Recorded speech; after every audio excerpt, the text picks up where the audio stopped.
Yes, recording progress. Thank you. Who wanted to go first? Oh, all right. The Skepsi or Greenbook? All right. All right. In that case, they can go. They can go. All right. All right. So in that case, let's do Greenbook, Skepsi next, and Davis and Namaste. All right. No. Skepsi was excited to present. Let them go first. All right. Sounds good. Go. Yeah, you guys are 3 people. Well, you guys can cheer up in the behind. All right, cool. Let's do it. So I'm gonna count like 5 minutes. You guys can take my screen from now. Sure. So should we share our screen and everything? Yeah, okay. That's good. And also sorry, the template is we share it. It can be like a finished project within 5 minutes, and then we do have also like 5 minutes with the Q&A. But I prefer I do ask a question. So probably good to. It's better that other team members, other teams, you guys can ask question to the teams. And then if there's a space, maybe Nemos and I, you're gonna ask the question to the team. All right. Sure. Okay, I'll just share the screen with the keynote that we made. Right. Can you guys see it? Can you see it? Yeah. Yeah. Okay, cool. Okay, we're just going to talk about Skepsi. It's very early days yet, so we thought when we're doing a pitch like this, that we'd focus more on the problems that we're trying to solve, the things that we've noticed so far doing research into the topic, the implementation decisions that we've started to make, and the directions that we want to go. So I think the motivating desire behind Skepsi is, as it says there, to create a community for academic criticism. And we decided very early on to organize it around papers because we wanted to create a unit for discussion, and papers were the most common unit for discussion within academia. So the idea is we leverage artificial intelligence and we bring in a group of experts. We build a network organically of experts to facilitate academic discussion, identify impactful papers, respond to impactful papers, and ultimately, hopefully, overcome the issues degrading modern academic standards. So what are those issues? Well, we sort of identified 2 key problems that we're trying to solve. First of all, scientific peer review, the process of academic criticism pretty much, is super opaque and it's really flawed. There are a bunch of reasons for this, but 4 of the most important are peer review takes between 3 to 4 weeks per paper. And there are 2 million papers that are being published every year. Peer review is basically the gold standard for those who don't know. If a paper is peer reviewed, it's accepted by the scientific community. If it's not, then in most cases, it's not accepted. And so you have all of this scientific knowledge, which cannot be validated simply because you don't have the best process or you don't have a fast enough process to do so. Similarly, peer review has no transparency or version control. So peer review is set up such that you send it off to this anonymous reviewer, and 3 to 4 weeks later, they come back with yes, no, or fix this. No members of the public ever see the responses. There's no version control, so you can't see papers develop over time. And then in addition, we thought that individual academics are not actually that well suited to critiquing entire papers. If you're an expert on statistics, you should be critiquing statistics. If you're an expert on experimental design, you should be critiquing that instead. And then finally, like I said before, peer review is binary. Papers are either accepted or denied. So we're trying to build something that fulfills the same function as peer review, but solves some of these key issues. And so the second key issue that we're trying to address is that academia is far too siloed, and meaningful collaboration is far too infrequent. Academics from different disciplines and within the same discipline just don't talk to each other. And if you look at the existing solutions, they're really, really bad. They're either bootstrapped from other technologies or they address it in an extremely decentralized, inefficient way. Reddit is probably the best solution to this problem as it stands. And that's not what we want to leave academia in terms of scientific discussion and collaboration. And so we came up with Skepsi. We thought we could address these issues by fusing them together. So each line of an academic paper within the platform becomes a space for scientists and academics to discuss ideas and critique issues. Scientists from every discipline can pool their knowledge and expertise to further scientific knowledge. So you can get statistics experts commenting on papers. You can get domain experts from various disciplines commenting on other aspects. And so our ultimate goal is to develop a community, but also to provide a way of critiquing papers that is more transparent, more reliable, and can deal with the scale of modern academia. So the way we have four sort of approaches to doing this, or four aspects of the application. The first is we want to develop interactive, feature-rich papers. It shouldn't be the case that when you want to read something that's scientific, you have to squint your eyes at size 10 font that's all bunched together within 2 columns. There's no interactivity. It's always in PDF form, and that doesn't have to be the case. Second, we want to build a unique annotation system. There's lots to go into here, and we still want to think about it, so we'll come back to this in the following weeks. But very briefly, we want to build something that's designed specifically for the functions of annotation: critiquing, discussion, extensions, questions. We also want a thread recommendation system, which is the AI portion of the application. So that's centered around the idea, how can you get scientists to engage with areas of papers that are the most important, where they will be able to leverage their skills the most effectively. And then finally, we want to address some of those issues of peer review that we mentioned before. We want it to be transparent. We want anyone to be able to see this, and we want anyone to be able to see it at any point in a paper's life, from the beginning to when at the end it has comments from academics, hopefully from all over the world. That is Skepsi. Cool. Just yeah, time's up. It's 5 minutes. So let's take a question from other teams. Let's do 5 minutes now.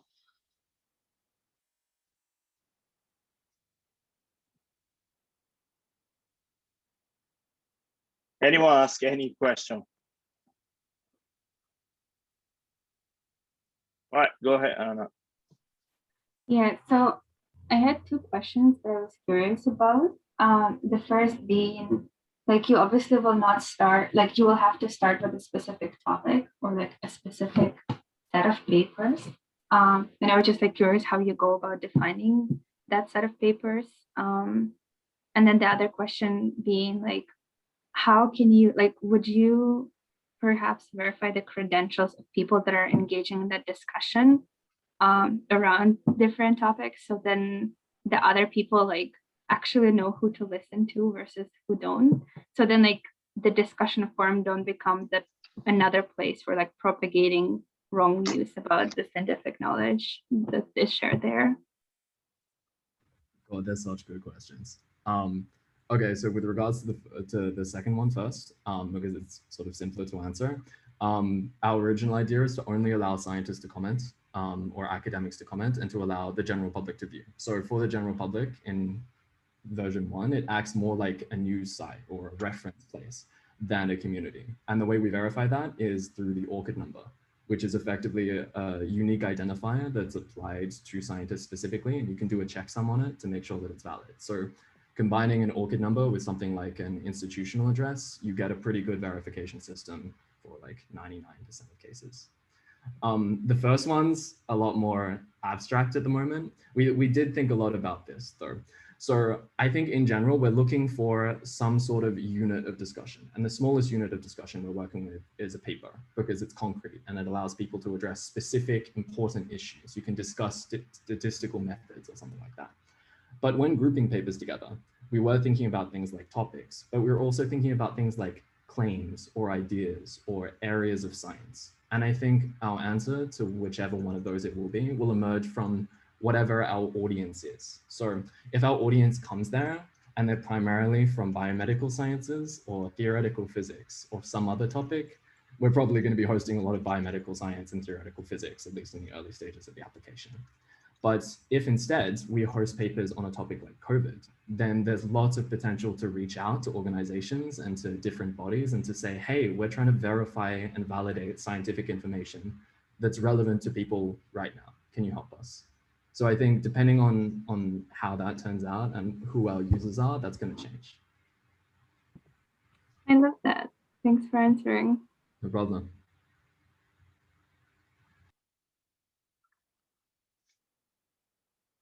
Yeah, Asma, go ahead. That could be the last question. Yeah, I think this is such an interesting issue to solve and very important issue to solve in academia. So super cool. My question is, correct me if I'm wrong, maybe I'm misunderstanding the product, but how are you gonna access papers given that there are so many paywalls? Like how are you dealing with just the overall kind of already existing hyper of accessing papers and editing papers? Because usually this is very much through journals and like the cost and infrastructure usually goes through these traditional routes. Have you thought about like how to create your own database or how you're gonna kind of have some type of ownership on the papers? Yeah, that's also a really good question. And I think in a lot of other places that host academic papers that are not journals, this has been a recurring issue. There have been litigations about it. It's commonly an issue. So I think we're kind of saved some of that because from the very beginning, we're trying to do something that's extremely centralized and high in comment density. So our goal is not to have 1,000 papers saved on the server somewhere. It's to have 10 papers that are incredibly important that have 100 comments per paper or 50 comments per paper, as opposed to having 1,000 and having 5 or 10 or 1 or 0 potentially. And so I think our answer would be we'd interface directly with the authors.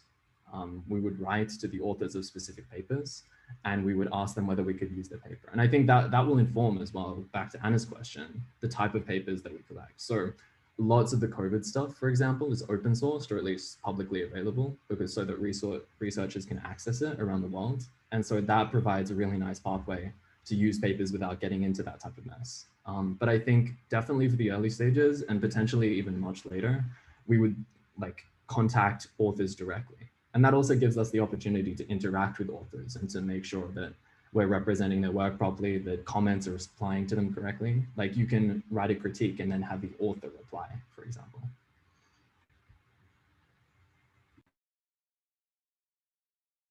Cool. That was a great pitch from Team Scapsi. Let's do next team. That's Greenback.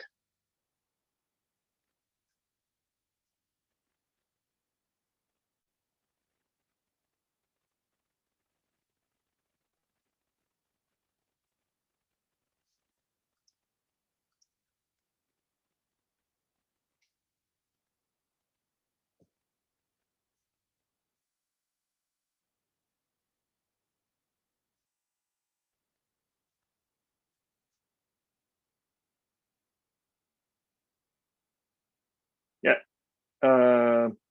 Somebody's gonna share screen and then present same time, the Canva link. Yeah, okay, cool. Will you do it, Asma? Or would you like me to? I think my internet is too weak. Would you mind doing it? Thanks a lot. Yeah, of course. Okay.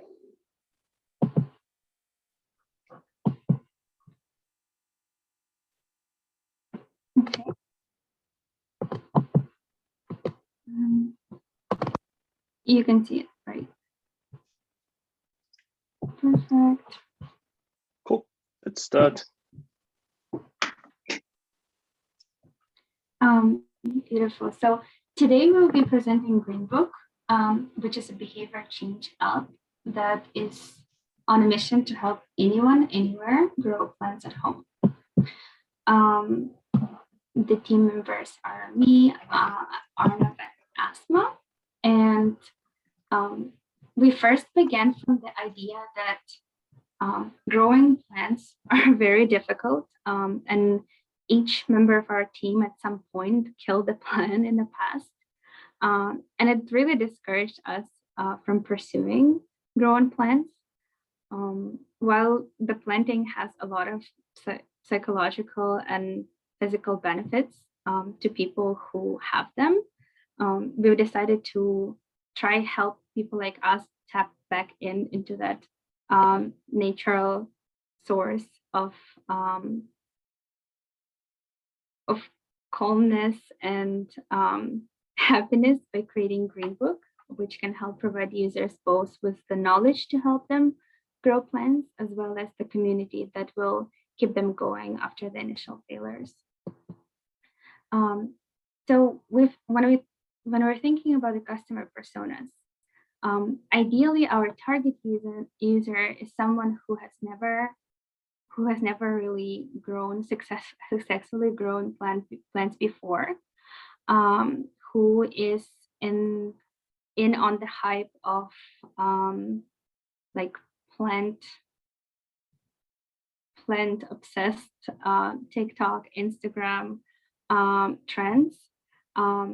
While this is our target user who would be most interested in using things like our freemium AI advisor and other services that Greenbook will provide, we're also interested in acquiring the power users, like someone who are already have been in planting for a long time and who could keep the community discussions going and help other members to help other members with advice, suggestions, and encouragement. So among the existing solutions, which there are plenty, we found a lot of them.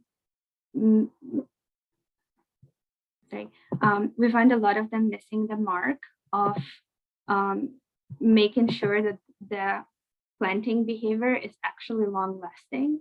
So there's some solutions that can help you start with growing your vegetables or growing your plants, but then the moment you have some other like blockers, there's nothing that will like help you to continue going. And there's just so many things that go into the behavior other than getting the information about how to execute their behavior.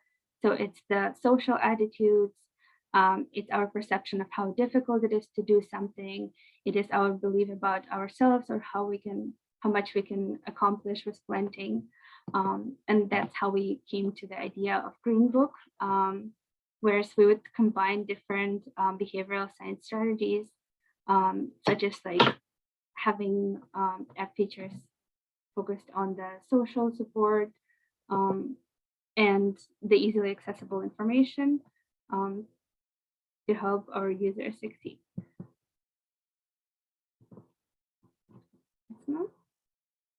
Yeah, so the idea is to, like, first of all, create this community where people can freely share with like-minded people that have interesting or similar hobbies. And we believe that there is a demand for this because there's just this big aesthetic trend going on with planting and this need for mindfulness while also incorporating a little bit of tech.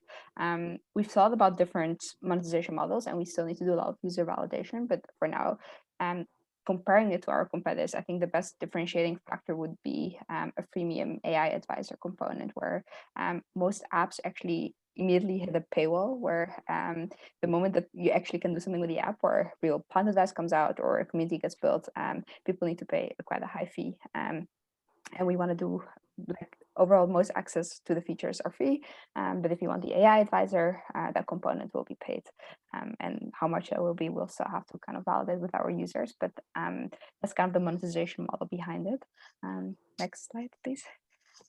And that's something that we can achieve within the 3 months. Like we're going to build out our user base, but in the long run, which we think will be about a year, the idea is that we also will be a marketplace or some type of intermediary for gardening companies because they have direct access to their niche audience. Like we literally create the perfect, consistent community that wants to follow through with gardening and just like growing their own indoor plants and edible plants, and having a space where you directly connect the customer to products is going to be like a more efficient pipeline because right now a lot of it goes through Amazon or where it's gathered through like Home Depot stores, and given like the target audience that's this maybe not as consistent, having like a direct pipeline from people that are very consistent, and we're kind of creating this behavioral change within that community, and we're giving them a space where they can share their passion. We think that it's also viable to have a marketplace where other stores can come and sell their gardening products to the audience that we've basically already crafted for them. And we believe that this is a market worth tapping in because it's the gardening equipment market is quite valued quite high, and there's also lots of potential there to still improve and become more efficient. That would be on the monetization part. Arnav can probably talk a little bit more also about the tech component, the just like how the AI advisor will work and the long-term strategy behind it. Yep. Just because we've gone over time, I'm going to keep it really brief.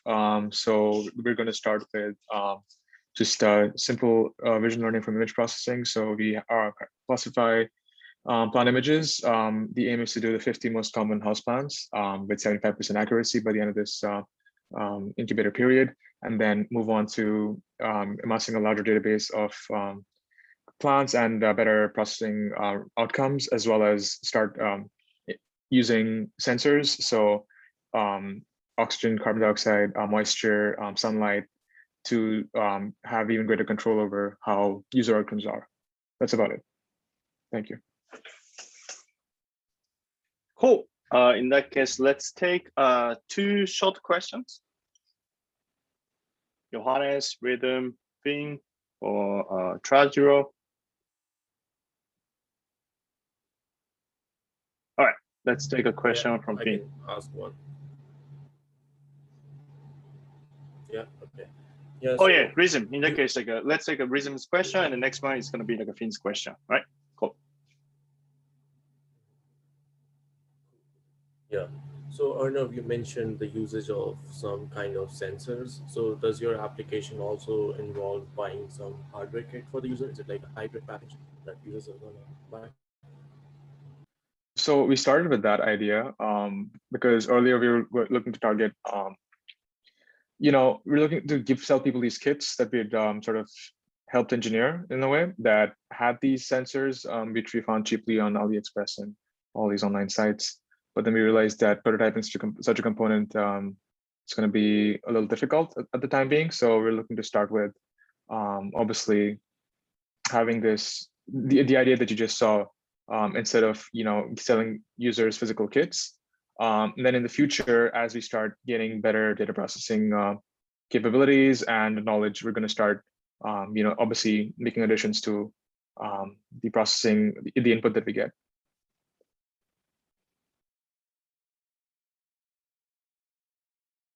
Yeah, my question centers around user testing and user feedback. Like, it seems, given that you're using behavioral sciences in order to manipulate or change behavior, like, it's going to be really important to figure out a validation process that reflects that and can figure out like whether or not you are changing behavior in a meaningful and long-term way.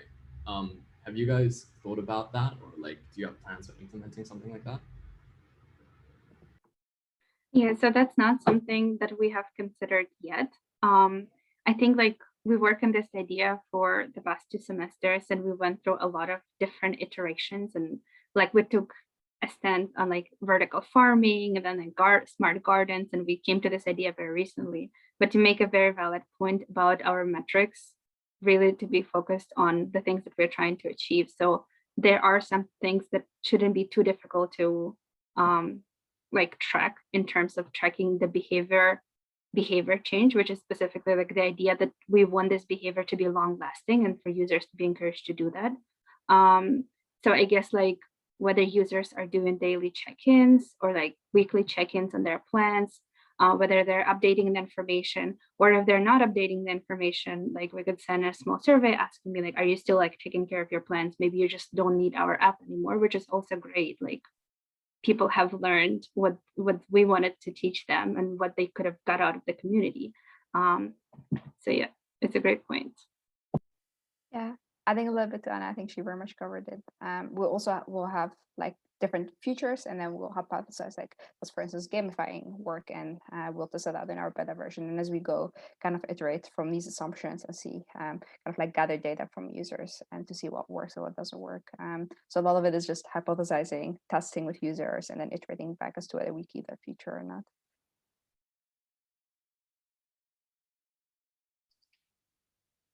Cool. That was a great pitch from Greenberg. So let's do next one. Did I say the next one is a Sunday or Namaste? Sunday, sorry. That's good. I really like you guys the question and answer. That's really helpful asking the question, because everybody it's kind of like in the same stage, right? And everybody kind of started to build the idea and also like help each other too, right? All right.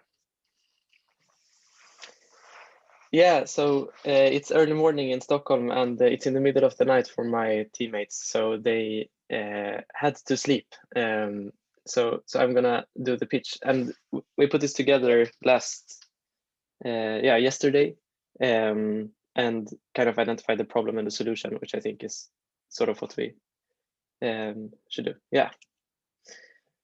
So we have been, the people that have been in the AI lab over the year, they know that we've been working with hotels most of the year, but we haven't really known exactly what we wanted to do, because when we came to the last pitch, we had like 3 solutions to 3 different problems. And I think it has been very vague what we're actually solving. But I think that we are on the right track, and I think we have a solution or an app idea that I don't really understand, like why it doesn't exist yet. And yeah, let me tell you why. So the main problem, these are photos that I found on booking.com. So hotels, when they're doing marketing, they're using images from like Getty Images and photos that doesn't really show the hotel in a nice way. And often it's because they have low budgets, or they don't really have a person that is responsible for marketing. So it's like the hotel owner goes around and takes some photos. At the same time, many hotels are starting to use social media accounts, Instagram, or mostly Instagram, I guess. Maybe some are using TikTok as well. And they are not very appealing right now. And why are they not appealing? Well, I think that when I've been looking around, most of them, they're just the photos of like rooms or food, which maybe is nice, but I think that definitely Instagram accounts can be more personalized, and there can be more faces, for example, because we like people. And some data that we found is that if you have, the more photos you have, the more sales you make on Booking. This is on booking.com. And many hotels are, I think they have too few photos, so they need more content. So how can they get more content? So our idea is to match influencers, content creators and Instagrammers is basically the same thing, with hotels. So we are building an app where influencers can log in and hotels can log in, and then the influencers can basically sell photos to the hotels for a couple of dollars. So it's a cheap way for hotels to find new photos. And it doesn't have to be influencers with many, thousands of followers or millions of followers. It can also be like normal people that have like to travel, and they have been around so many hotels and they want to upload and share those photos and sell them and earn money on past experience that you had. And then we have the payment structure. We don't really know, either monthly payment or pay per photo, maybe a combination. And what's in it for hotels? I think I will go to the next slide instead, because we have already talked to people both in Zanzibar, where we have our 2 hubs in Zanzibar and in Kenya, and in Stockholm, in Sweden, where I am right now. And 2 days ago, I talked to this guy, Frank, who is a hotel commercial director. And it's really interesting because when I was talking to him, he was like, yeah, but I also don't really understand, why doesn't this, like, there must be something that someone that is already doing this, right? But there isn't. And I think that he is requesting a way to find photos in an easier way. And I think we can have the skills to help him find photos. Yeah, I think that's it. Cool. Yeah, so it was like under 5 minutes. So let's take questions from other teams.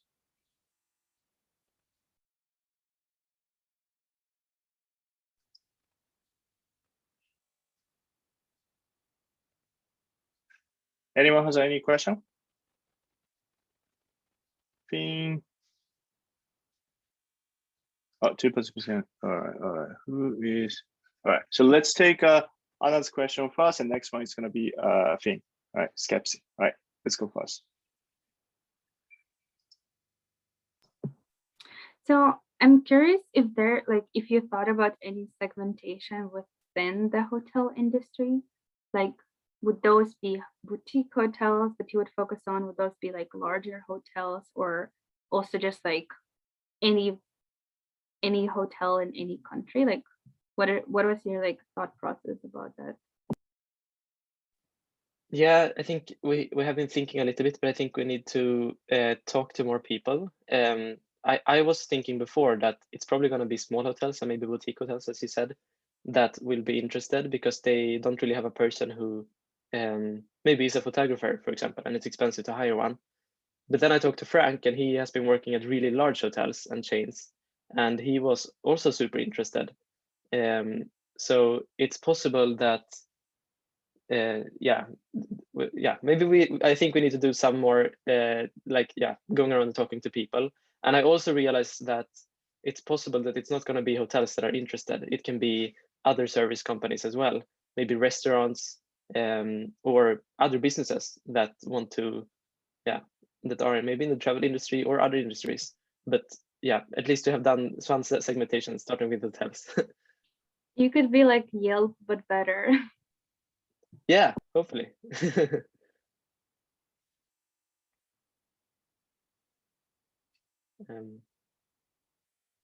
Next question. Yeah. I'm curious about what the AI angle is, if you guys have one, and like Yeah, that's a good idea. machine Good learning. question. Yeah. So Jack and Haitham are better on tech in general, but I know that I'm thinking AI can be there can be many usage of AI, but I think one could be that when you log in and create your account here, then we can search through your pictures and see which pictures would be most relevant for you to share, because you don't want to share all your photos, obviously. So that could be one way, finding the right matches between photos and hotels, and learn what the hotels usually want and match that with what photos we have, if it makes sense.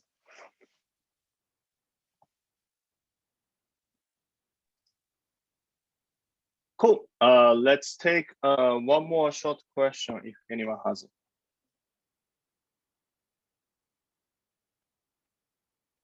All right. In that case, that was great pitch from Stan Davis. So last speech is going to be Team Namaste. Reid, you can take over the screen. By the way, you guys are asking really good question. I love it. Good job, you guys.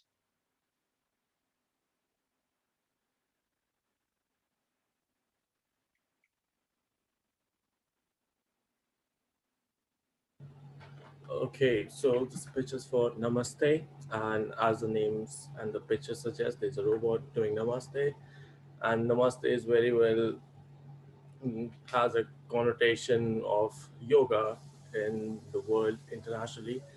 So here I'm pitching for an AI trainer app, especially for yoga beginners who want to learn the yoga poses. So what are the current problems that we are facing? The number one is, if you attend group yoga classes, there's insufficient attention because the mentor is moving around, is only checking one person at a time, and you don't really get sufficient attention. And well, what do you do if not that? Then you could hire a personal trainer, but that's not feasible for everyone because it can be expensive with high rates you have to pay per hour for a personal trainer. And even then, be it a personal trainer or a group yoga class, you have to be kind of dependent on class timings. They're not always flexible or tailored to you whenever you want to do. Plus, if you are going to a place, it also takes time into going back and forth. So, which some people might not have the luxury of as well. And usually we see that people go to YouTube to learn for yoga, and learning from videos does not offer really personalized feedback. And moreover, also looking at current special scenario like the pandemic, the social distancing has also disrupted classes, even though some countries are seeing better. Some countries are still going through the COVID pandemic after effects. So who has the problem? Here we have a persona. Pablo is a college student in San Francisco. He's 22 years old and he's a fitness enthusiast who likes to exercise, run, and do hiking. So one day his classmate talks about how yoga has helped them maintain better mental health. Now Pablo also wants to learn yoga. So why is that a problem? Well, Pablo as a student cannot really afford a personal trainer. Plus he is also doing internships on top of college. So he doesn't really have a consistent free time where he could join classes or even have a proper schedule for it. And the yoga teaching method, as we've seen, has not changed in a while. It's still where a teacher is teaching you and guiding you. However, with the technology developing, we can leverage artificial intelligence, which can always replace work done by humans. So users like Pablo can learn yoga from an AI trainer anywhere and anytime. Considering the current solution, which is to join a group class to hire a personal trainer to mimic poses from YouTube videos, well, these current solutions, as I said, have some kind of issue with it. Like I was looking at the US rates to join a group class, it's like $20 an hour. And as I mentioned earlier, there are no suitable timings. And sometimes people prefer personal space when practicing yoga, which they might not prefer in a group class. And hiring a personal trainer, as I said, can be really expensive, especially $50 an hour. And if you're copying poses, from this third solution, if you're copying poses from YouTube and you're not actually copying it well, you're actually performing bad posture. Instead of it helping you, it can actually be harmful in long term. You can even have joint pains and poor posture for your body. And well, you can also ask a friend to help you, but a friend can only help you one or two times. What if you want to learn a pose again and again? It's not, the friend might not always be available there for you. So why is that a problem that you solve now? Because devices like laptop, tablet, basically with a big enough screen which have camera can use image input of user's pose and give personalized feedback and directions to do the pose correctly. So that's what I am aiming to try to achieve with Namaste. Thank you. Cool. That was under 5 minutes. Let's take two questions from audience. Let's take Arnav's question first, and the next one is going to be Finn's question. Yeah, I just wanted to ask you how you're going to do the vision learning for it. So are you going to like put like pivot points on the person's body based on the shape? Are you going to, superimpose with images from YouTube or other, like a video recording of a group instructor or, personal instructor? How are you going to do that? And what is your best solution right now? So the best solution I have right now is kind of app centric, where the first a user has to just stand up and spread their arms, which will scan their body. So I understand the ratios well between their body center and arm lengths. And because it has to be very personalized. And then when they're performing, when they're standing in front of the screen, they will see a superimposed kind of, like, let's say I'm standing here, you will see a green color of circle here, which says RH, which means your right hand should be here. And let's say we have left hand, and then you have to kind of touch that in the screen by looking at the screen, where you are seeing these superimposed kind of guiding points on your own video feed. Does that make sense? Yeah.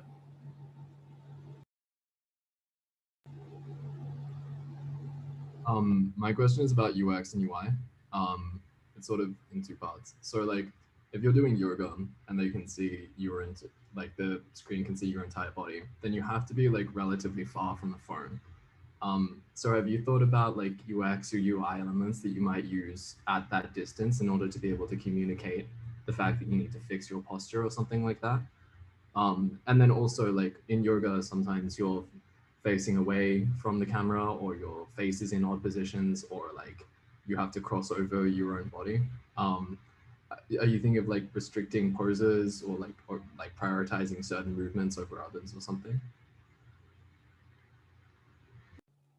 So just to confirm if I got the question correctly, your first one is how do I deal with the UX, especially because staying distant from the screen? And second is how can I deal when the user is not looking at the screen? How will they be guided, right? Okay. So regarding the first one, I think that's why I'm kind of focusing on using laptop, PC, and tablet, because if they kind of give enough screen size, and I am planning to, even though I haven't created a template yet, but I'm planning to have like 60% of the screen very big in size to give big font guidance so a person can look from distance and actually read what is being mentioned there. And secondly, for the time when user is not looking at the screen, for that I'm hoping to incorporate NLP. We have also thought about this, and I think in long term, after our first goal is going to be have a screen based feedback, the next step would be to incorporate NLP to give that human touch as well, using natural voices there, and to also receive guidance when one is not looking at the screen. Yeah.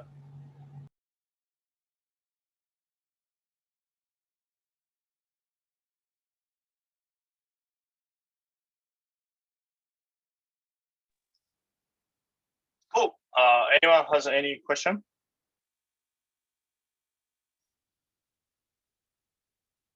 Yeah, verbal feedback could be nice. And Dan, the cold Dan. Oh, that's a nice name. All right. That was a good pitch from Reason Namaste. Cool. So let's take a feedback from Nemotsu.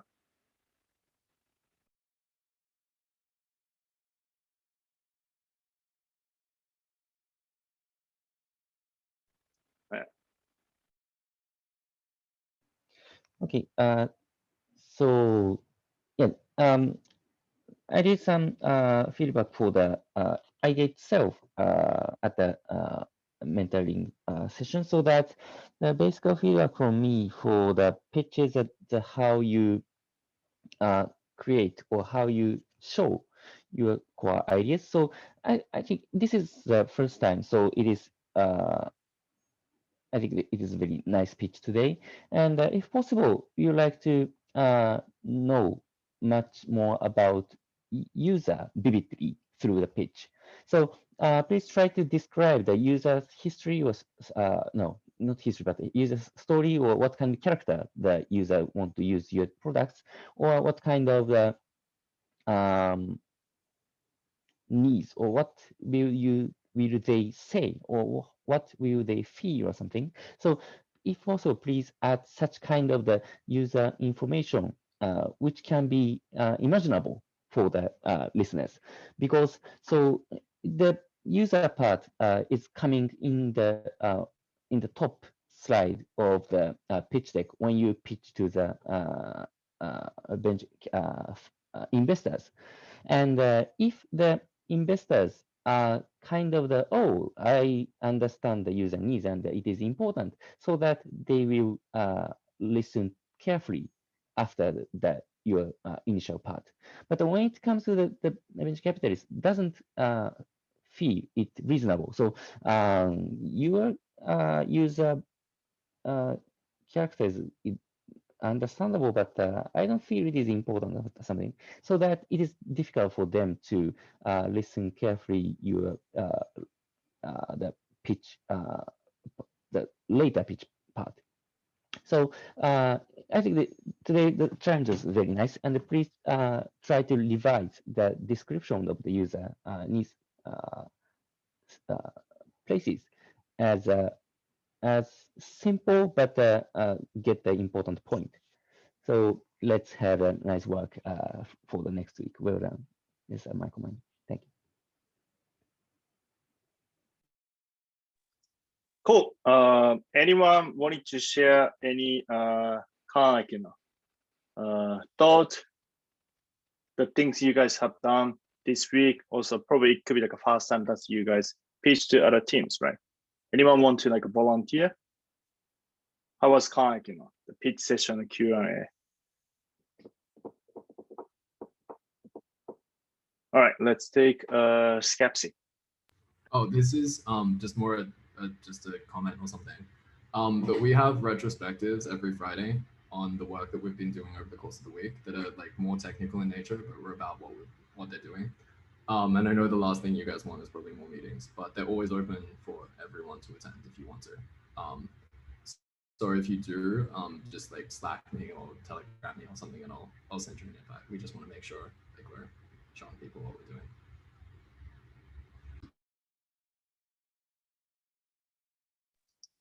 Cool. That's good. And then probably like we're gonna see like a few companies for the sprint kind of like a recap meeting tonight, tomorrow, also day after tomorrow. So that's we already got the invitation. Cool. Anyone has any question? That's like we're gonna do like a list of like a 10 weeks more, right? Besides today. So like probably a template that we're gonna share is gonna be slightly becoming to more like the proper investors pitch deck.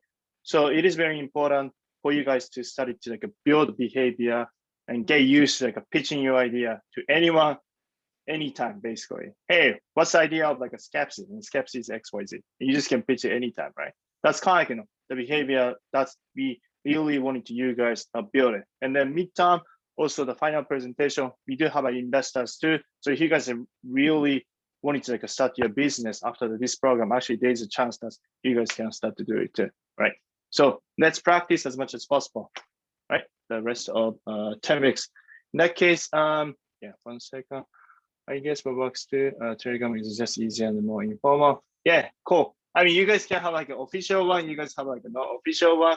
You guys can complain about like anything that's for the AI labs too. As it is like encrypted, there's no way we can access on that. Cool. In that case, like let's take a group picture and send it to the Slack channel to everyone. All right. Nice pitch, everyone. You guys have done well done for this week. All right. 3, 2, 1, cheese. All right, one more. Next one could be like probably like a thumbs up. All right. Oh man, like a thing. You guys can like the hug right now. You guys got vaccine. So jealous. All right. 3, 2, 1, cheese. Cool. Nice speech. Great work. See you guys on Slack. Bye. Have a great evening. Thanks everyone. Bye bye. See you next week. Thank you. Bye.